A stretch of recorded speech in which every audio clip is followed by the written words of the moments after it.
Hello, everybody, and welcome. I am Dr. Pups, and welcome back to Beacon Pines. So, I believe where we last left off, we just found out that there is a duplicate Beacon Pines that has been made for some reason that we don't know yet, or probably they did. They probably explained it that I already forgot, and we'll probably find out as we go along. But yeah, something nefarious is going on here, and we're gonna get to the bottom of this, okay? All right, let's get a move on. We are now on Chapter 6, The Source. Nat expressed his sympathy with a shrug, sauntered off as unassumingly as he'd arrive. He'd given Luca and Iggy what they needed, and nothing more. As Luca sprinted across the snow, the events of the past few days became clearer, pieces to a larger puzzle. Rollo said he was underground somewhere, captured. Mr. Kerr tried to cover it up with lies. The clipboards were hellbent on capturing Iggy.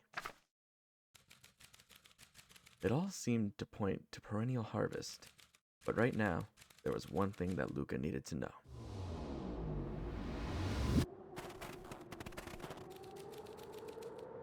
Luca stopped dead in his tracks. Oh, right, because in the last one, since they found out that the Beacon Pines that they were living in was a fabricated one, duplicated one, so that would mean that his father's grave in the ones that he was living at was fake. So that would mean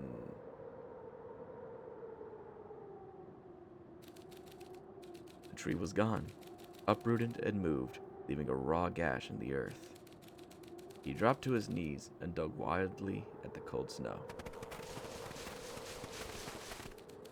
His numb hands hit something hard, a headstone. A dry whisper escaped Luca's lips. "You're here.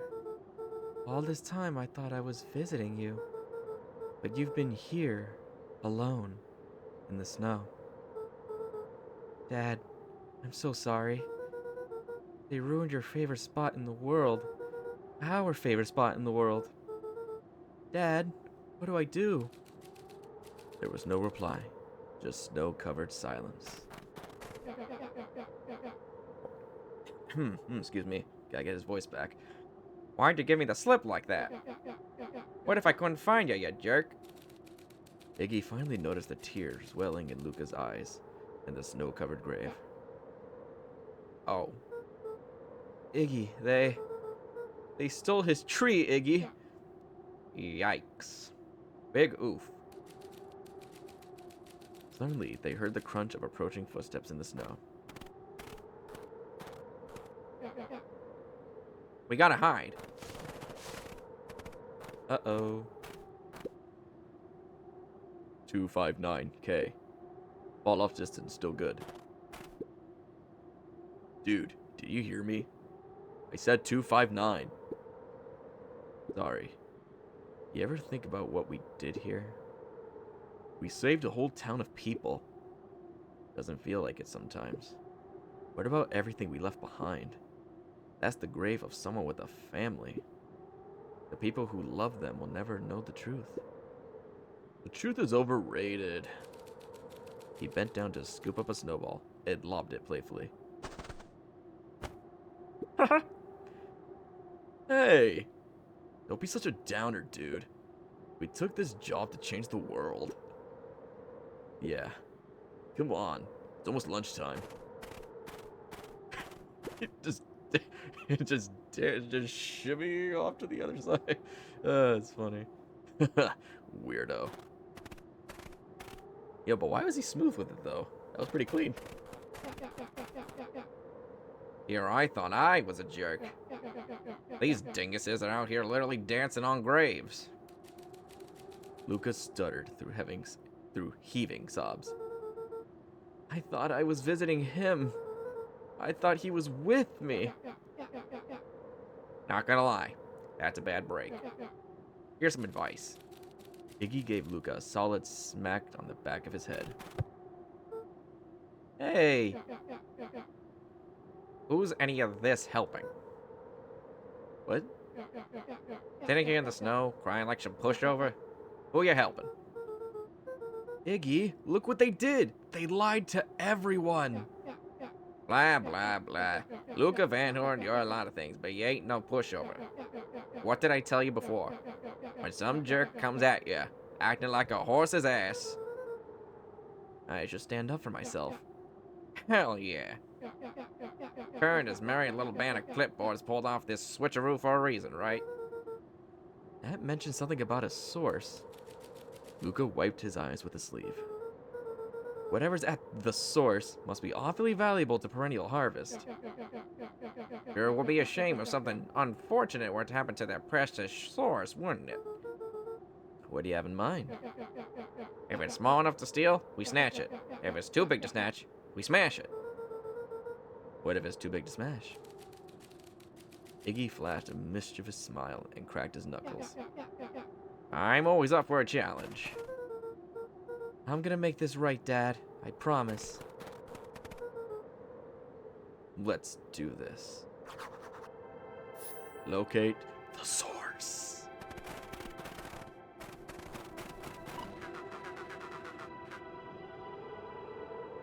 Alright, I think this was Mr. Kerr. So, it could get awful cold out there in those woods, Luca. Probably best you two stay put and conserve your energy. Help's on the way. where's Rollo? Where's my mom? Did you kill her? Oh heavens no, do I seem like a killer to you? Iggy and Luca shared a skeptical look. Well, do I? Aw, shucks, now that hurts my feelings. Screw that guy.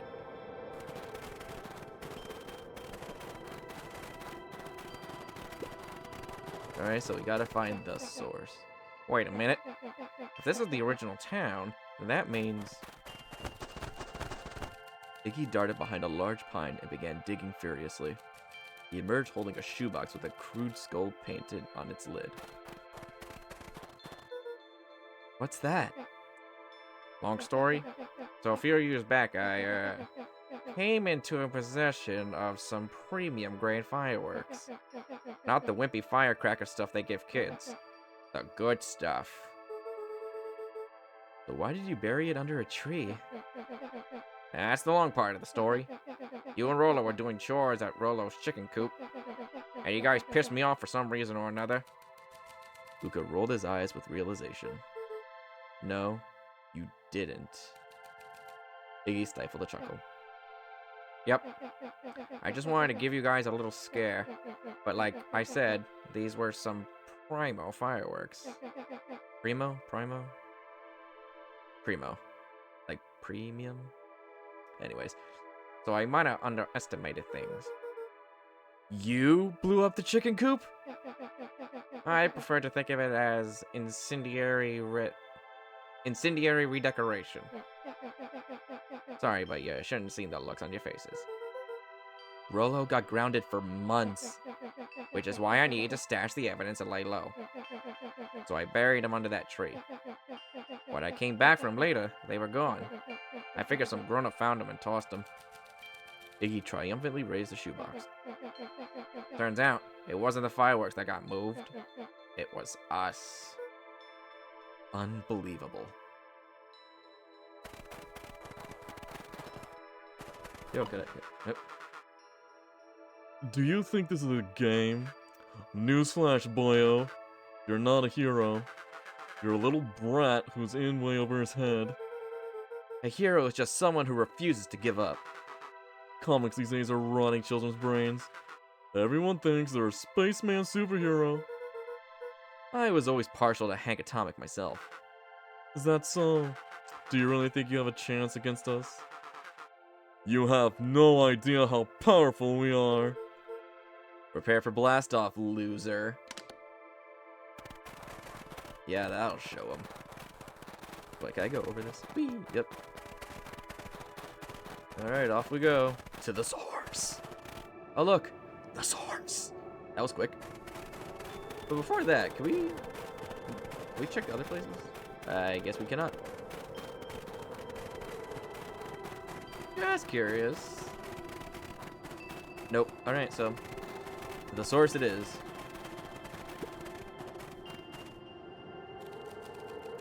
Luca, excuse me. Luca and Iggy inched up to the edge of the hole with bewilderment in their eyes. Arctic air breathed out of the cavern in heaving gusts. Echo! Echo! Echo! Echo! Whoa. I can see why they wanted to move us all out of town now. But why would they dig a giant hole? I think this is it. The source. This is the source? It's a dang hole. How do we smash a hole? Oh, I could. You don't want to answer. Don't want to answer that question. Oh, it's much more than that, my annoying little friend. Where's Rollo? I wasn't lying before. He's safe. Well, safer than you two at least. Drats, it's cold. You just had to drag me all the way out here, didn't you? Mr. Kerr gazed down the abyss in contemplation. It really is something, isn't it? What did you do to our town? What is all of this? Well, that's a doozy of a question. This is the source, where they collect the unrefined, Kerr scratched the back of his head. Honestly, boys, I don't understand any of this well enough to explain it. Fact of the matter is, I'm not paid to know. What do you mean you don't know? Ain't you in charge? Oh, heavens no. My role is to merely flash a winning smile and manage various complications. Complications like us. You are a smart boy. His face contorted into a saccharine grin. It really is nothing personal. Some people are destined to strive for greatness, and others are simply obstacles along the way. Seems like you are destined to be a creepy lackey. The point is that we all play our part in life. Mine just happened to be a lead in the role of a lifetime. And you happen to be extras ready for your curtain call. We aren't giving up without a fight. Your smile's not gonna be so winning after we're done with you. Now, boys, there's no need for melodrama. It makes us even a profession. It makes even a professional such as myself embarrassed for you. Let's change the mood a bit. Kerr snapped his fingers. Scene change. Oh no, the clipboards, the guys in hazmats. There, that's better. Deal with them. Iggy turned to Luca with a sly glance. Why are you smirking? Because I have a box full of fireworks and you don't. Iggy waved the box into the air, threatening to drop it down the hole. Stop! Let's not do something regrettable. Joke's on you. Regret is one of my specialties. Out of curiosity, what will happen if I threw these in your precious hole? Nothing. Nothing at all. You're a terrible liar. I'll have you know, I'm an exceptional liar. Up. That's far enough. Iggy plucked a single bottle rocket from the box and held it up with reverence. Stop, you fool! Call off your goons. After a long pause, Mr. Kerr flung up his hand with frustration. Very well. You can all head back for the night. It's been a long day. I'll handle these two from here. What even is over there? Where are you going? Okay. Mr. Kerr sighed into the frigid air. It's just not us now, Iggy. You can put that down. What, like this? With a nonchalant flick, Iggy tossed the firework into the hole. Are we gonna freeze over again? Whee!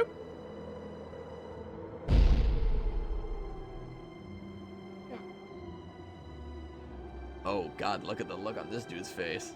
Ooh. Oh. With a growl, Kerr leapt at Iggy, crashing through Luca. Holy smokes! Iggy tried to twist away, but in the struggle they both tumbled over the side. Luca dove forward, bracing Iggy's hand just before it slipped. His grip was made precarious by the cold, wet snow. He could see Kerr further down, clinging to Iggy's coat. You reckless child, what have you done? Luca, listen to me. Hold on tight and use that walkie-talkie to call them back. What channel do I use? It doesn't make a damn difference. They're always listening. If you do that, the Clipboards will just haul us up and snag us both. The only way you can get out of this is if Kerr's out of the picture. Just let go and save yourself. If he lets go, we both die. I don't want to die, but seeing the look on your face almost makes it worth it. Oh, damn, Iggy. Mr. Kerr, you've had a long life. Why don't you actually do something selfless and just let go? Damn.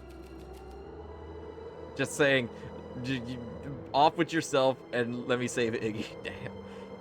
Mr. Kerr gasped with insult. Long life? I'll have you know I can still play 25. You should have heard me sing the part of Phileas Young. Is this really the time to talk about your past accomplishments, quote unquote? With a wild look at his eye, Mr. Kerr began to hum a proud melody. Dum-dum-dum, dum-ba-dee-dum-dum. Wow, can you believe this guy? Hum. Luca's hand began to cramp. His voice began to crack. Kerr, just let go. No can do. If you want to save your friend, you'll have to save me too. Luca, look at me. It's okay. Luca felt Iggy loosen his grip. You aren't. I'm sorry. Mix up. You aren't gonna kill your friend like that, are you? Every muscle in Luca's body burned. I'm not his friend. Yes, you are. Nah, I'm just a no-good bully. Like you, Kerr. Iggy, no. Luca felt his hand slipping. And I told you what you need to do with bullies. I can't. It's the only way out of this mess. Two birds with one stone. It makes sense for us to fall together. Wackadoos travel in packs. A calm settled over Iggy's face. Luca, let me do this. Iggy's voice was colder than the bitter air billowing from the chasm. Let me do the right thing for once. Oh, jeez. Luca had no choice but to blank Iggy's request. Refuse or accept? No, I refuse. Iggy, you can't die.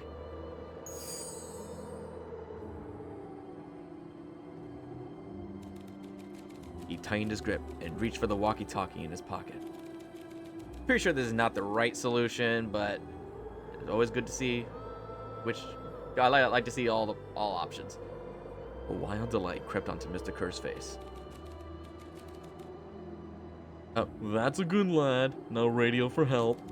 Iggy begged Luca with his eyes one last time, but Luca pressed the button and called out. We need help. Mr. Kerr's in danger. It wasn't long before they were once again surrounded by clipboards. Mr. Kerr sighed with relief, frustration.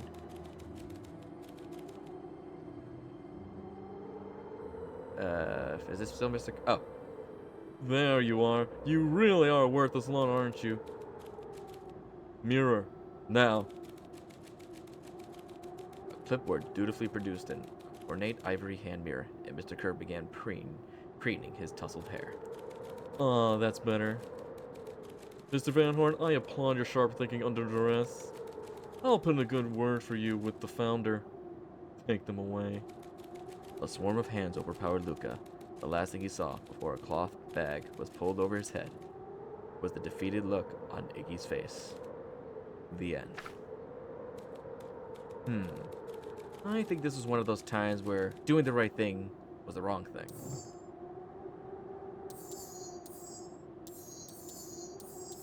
Alright, so I guess I have to go back here and accept.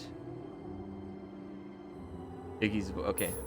Luca had no choice but to accept. I feel like both of these things will end up being wrong. I feel like nothing good comes out of either of these.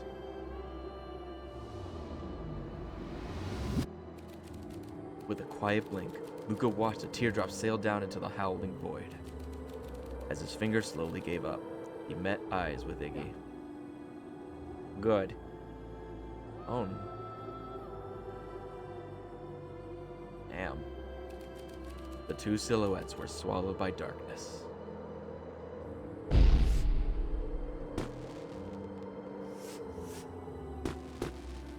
Yippee!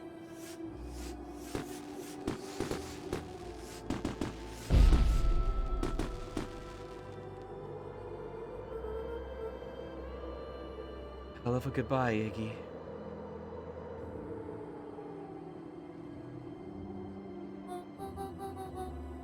Luca, you really should step back. What?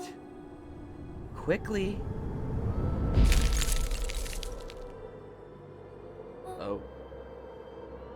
So, I guess it wasn't a big enough explosion to have been catastrophic. Curious. But of course, those fireworks at Iggy's must have been just the right amount of energy. We should get out of here before perennial harvest arrives. Not until you tell me what just happened. Your friend's sacrifice just saved this town. For a little while, anyway. How?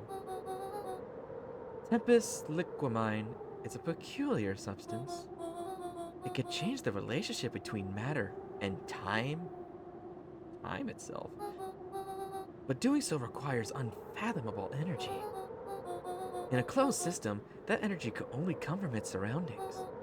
A useful side product of this property being, by adding precisely the correct amount of energy to it, one could create a cryogenic cascade. So the gunk made things cold, and the fireworks made the whole freeze over. That's one way of putting it, yes.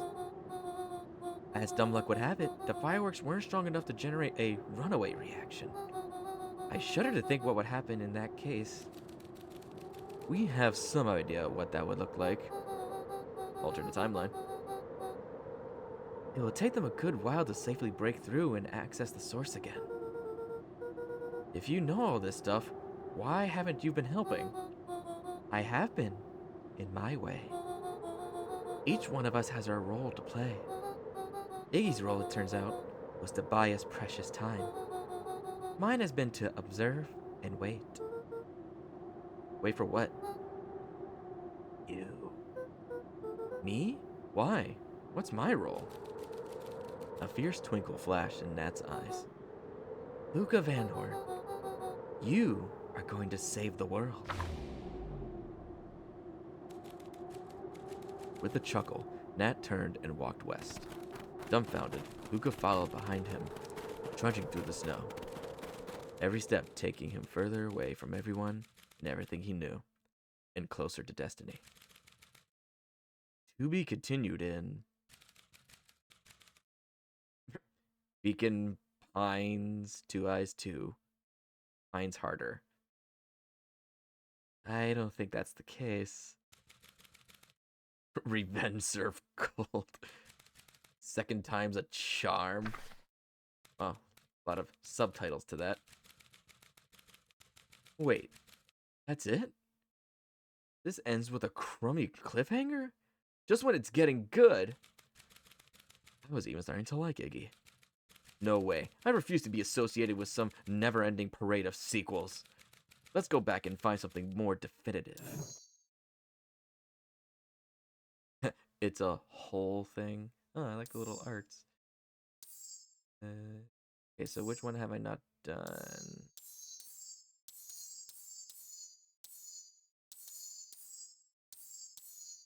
Oh, I got hum, didn't I? Which one does that go? Oh, back with Gran and this guy.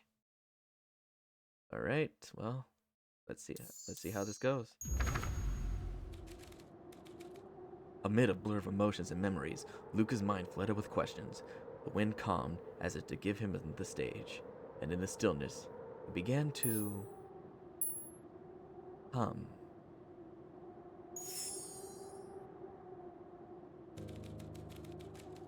After the death of his father, Luca had trouble sleeping. Each night, his mother would sit at the foot of his bed and hum a gentle melody. It was the only thing that could calm his mind. The only thing that, however briefly, make it all seem okay. That melody pervaded every memory Luca had of his mother. Shivering in the raw snow, he began to hum it out loud.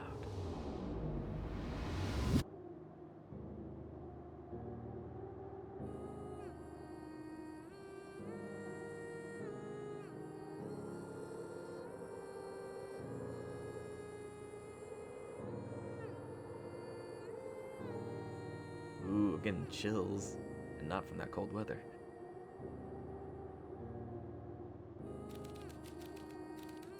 Gran lowered the torch, listening closely.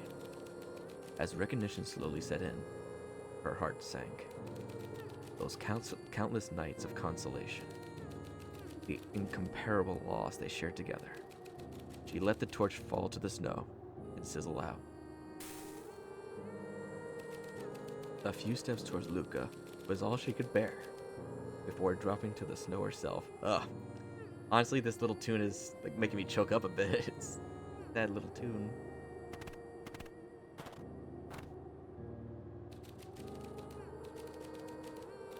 Through a flood of tears, she began to hum along, note for note.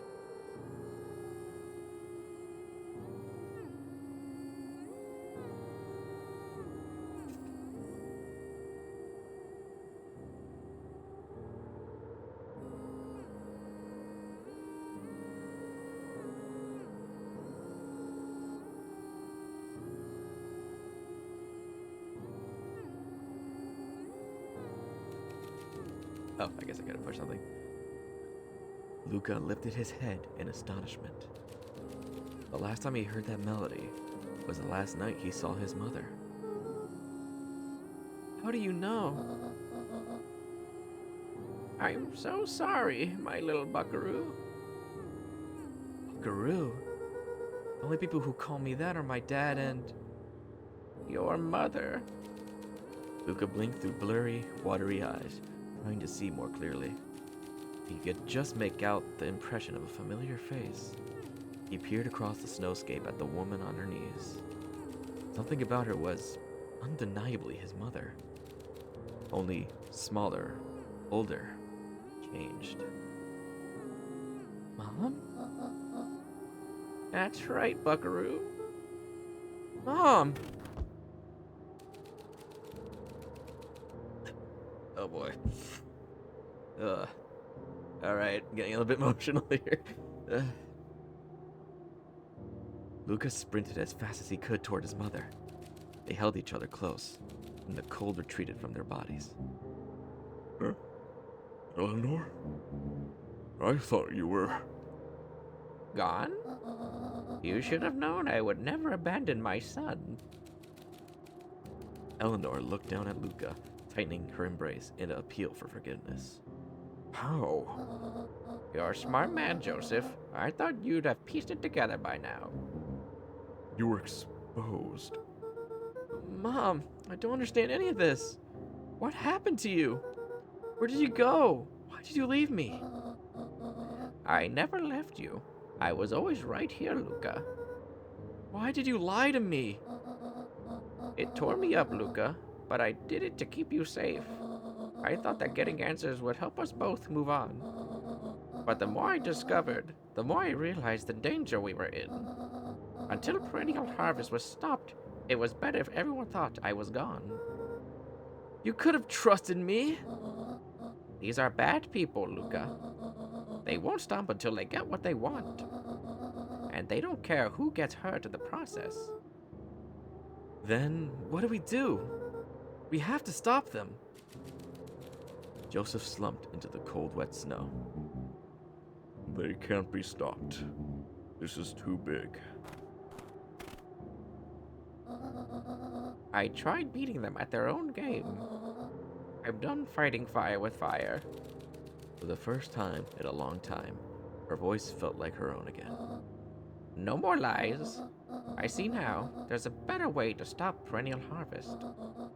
The cold, hard truth. Luca gazed down at Nuncreed with pity. He looked small. Joseph stared into the snow, as if searching it for answers. Come on, everyone. We've got a party to crash.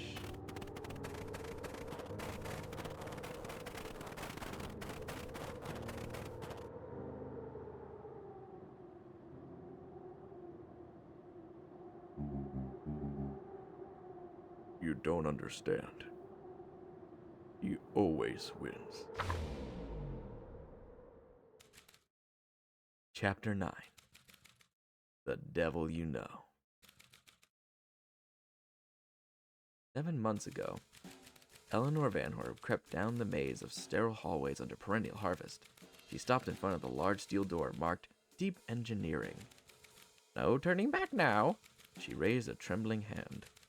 The stolen keycard worked as promised, and the door buzzed open with mechanical efficiency. She was immediately hit with a smell of disinfectant. It was some sort of laboratory. In one corner was a desk covered in papers. Across the room stood a tall metal pod with hoses protruding from its base. She rushed to the desk and began shifting through piles of papers. They were experiment reports on something called Tempest Liquamine. There were dozens of them. Everyone stamped, failed. Eleanor heard the sharp echo of footsteps approaching. She was out of time. Her eyes scanned the room, eventually landing on the strange pod. Muttering a curse under her breath, she dashed over and dove inside.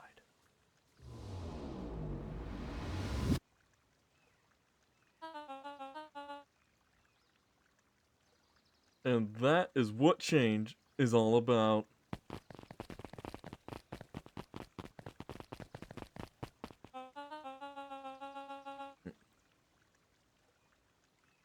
Grabbing the future by the scruff of the neck and making things happen. Change is a choice. And I'm tickled pink that we would all be making that choice together. How great is that? This man is a liar. Excuse me? I will not. This town has a dangerous secret, and perennial harvest only exists to keep it hidden. Nonsense. They picked up the whole damn town and moved it right under our noses. You aren't making sense, dear. Mr. Kerr addressed the crowd with a sarcastic tone. Imagine such a thing. It's absurd, just plain impossible. They promised they could fix the foul harvest. They told us they could clean this place up. We just had to leave town for a few days. But while they had us evacuated... Mrs. Harford, I'm afraid I'm gonna have to ask you to... You're afraid of a lot of things, aren't you? You sniveling little worm. This is growing tiresome. A little help, please. Don't you all see? This festival is a sham. An excuse to have the whole town gather in one place. They're planning something awful. I don't know what, but these people are wicked. Don't listen to her. She has absolutely no proof. I am the proof. I'm Eleanor Van Horn. Whispers filtered through the crowd. Well, aren't you just sneaky as the dickens? We all know Valentine's fertilizer was too good to be true, and this whole town is paying the price. Ladies and gentlemen, I am so sorry about this disruption. My associates will take this obviously disturbed woman somewhere comfortable, so that she can get the help she needs. She's not the one who's disturbed. You two-timing clown. You all know there's something wrong with this town. It was just easier to look the other way. The truth is... Oh, a slow clap. Whoa, what's going on?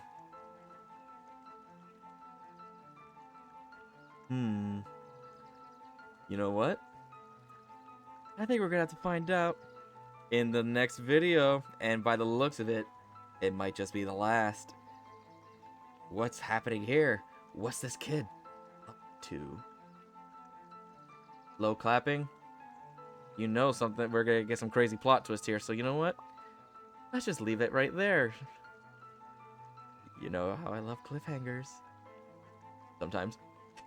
Alright, well, you guys know what to do.